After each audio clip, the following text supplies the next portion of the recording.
Okay, today I'm going to do a walk around of my do-it-yourself quad project.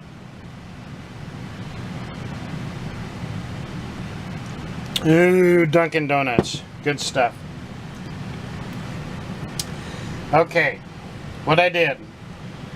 I started out with this. This was a 450 quad I got from X-Heli. It was like $375 or something like that. Good entry-level thing, but like a lot of these things, they don't tell you this is for somebody that really already knows how to fly them. I just really couldn't get it to do anything, and I realize you're supposed to change the values, but if you don't know what values are, how are you going to change them? How do you understand it?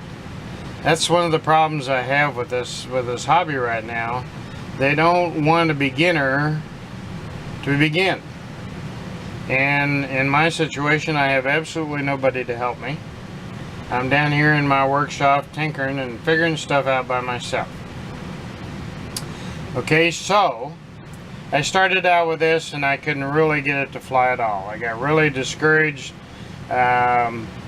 A guy that knew how to fly helicopters took it, and we went out to the flying field, and it ended up in the bean field last year and broke it all to pieces. So it broke the top plate. This is the bottom. I got it upside down for a reason. Broke the top plate, so I had to get the bottom and the top plate together. Had a hard time finding that. Couldn't get it from X-Heli. They have no parts. But this is just a common thing. So I got the top and bottom, fixed the top. I just put it up, forgot about it. So then I got the Phantom and had so much fun with the Phantom. It is a great way to start. They need to tell everybody, don't buy one of these, buy a Phantom or a Blade 380QX or whatever. Something like that has the gyros and the GPS and all that stuff in it. Okay, but I still wanted to fly this. I had it. Okay, so this is what the first board that came with it looked like. Minimal, not much to it. Okay, I couldn't figure that out. Couldn't figure out how to hook it up to the internet. Don't have anybody help me. Couldn't figure it out. So throw that away. So then, after flying the Phantom, I decided, well, actually, before the Phantom, no, that's right, before the Phantom, I need another cup of coffee. Oh, that's good stuff. Okay, so then I got the KK2 board. Same way with the KK2 board. There's lots of videos on how to set the values, but if you don't know what the values mean and what they do, you can't understand it. And you got to get the thing in the air first to understand it. Well, I could get it to hover, but it ended up in a ditch and ended up in a tree for about a week till some friends with a really big ladder got it down for me. So I put it up. Then I got the Phantom. Had so much luck with the Phantom, I thought, hey, I'm going to make this fly. So I did a lot of research. And, well, let's take this, throw it aside, okay? Need another cup of coffee. It's good stuff. So, what I did, I stripped off the KK2 board, and I got the DJI Naza M Lite and put in this, and it was a miracle. It was easy to figure out.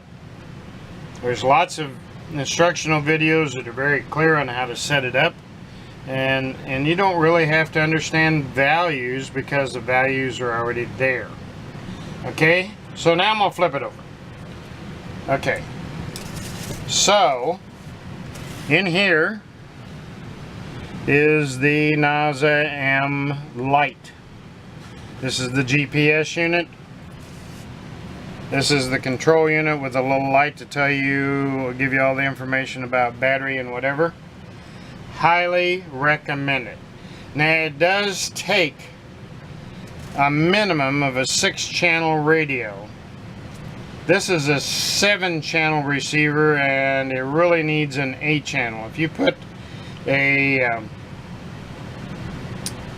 camera gimbal on this, you would need the 8th channel, but it works fine with the 7-channel, and everything works just like it says it's going to. Now you learn how to set your radio when you do this. Lots of work with endpoints and sub trim and stuff, but yet there are videos to show you how. And when you connect this part right here to your computer and download their assistant program, it comes up with a picture, and everything you do with your radio shows up on the computer, and it works wonderful. This thing flies like a dream. It's just absolutely wonderful. And in this state right here with a 2650 battery, I can get about 10 minutes. Now as soon as you start hanging a camera on it, it runs down to about 6. Really sensitive to weight. Now these are cheap motors. They're probably $8 motors. But I'm going to run them until they don't run. Okay? Why not? But now I want to show you something how simple this is. Ooh, I need another cup of coffee. Oh, that's so good. Dunkin' Donuts. Yes, yes, yes, yes. So, here's what happens, okay? I got to thinking about this, dreaming on it. I think all of you guys dream on this stuff. And this is the part I broke, so I had to replace. This is a replacement part. And this part was okay, but so I had a second bottom plate I wasn't doing anything with. And I'm going, what can I do with that bottom plate? Well, let me show you what I did with the bottom plate. Right here, guys. Right here, look at this. Look at, here's the bottom plate. Right here. Okay. And look at here. Put my GoPro on there. And my 5.8 transmitter on there. Okay. And look how simple this is. The yellow arms are the front. Okay. I just match this up right here. Like that. I can, here is my control for the GoPro, because the GoPro is the flight camera. Plug that in right there. Okay. And I got this wire stowed so you couldn't see it. Right there. Okay. And we're going to plug in, here's the wires for the Fat Shark. We're going to plug that in right, it's hard to do left-handed, but I want you to see, okay, where this goes.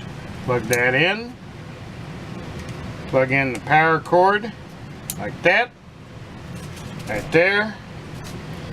There's my camera, it's all set to go, and believe it or not, stuck on with the Velcro, no jello. Amazing, amazing.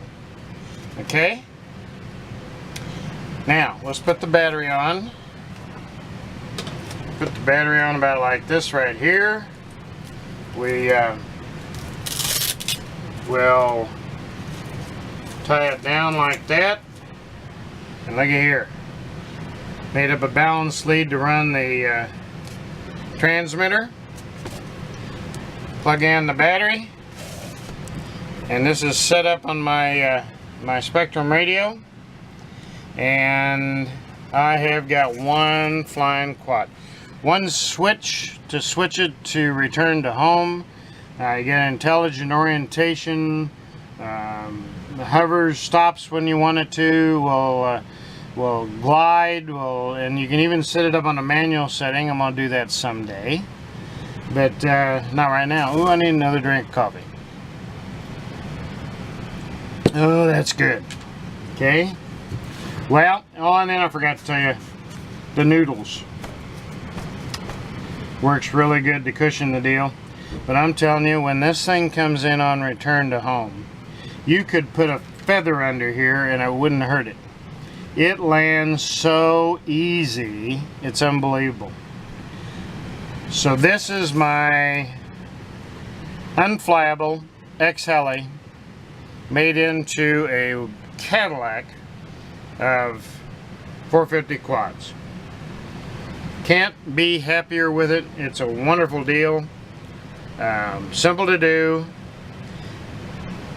$200 for the Naza Lite. You could build a quad. My next step is to build a Hobby King 450 to see how cheap I can build it.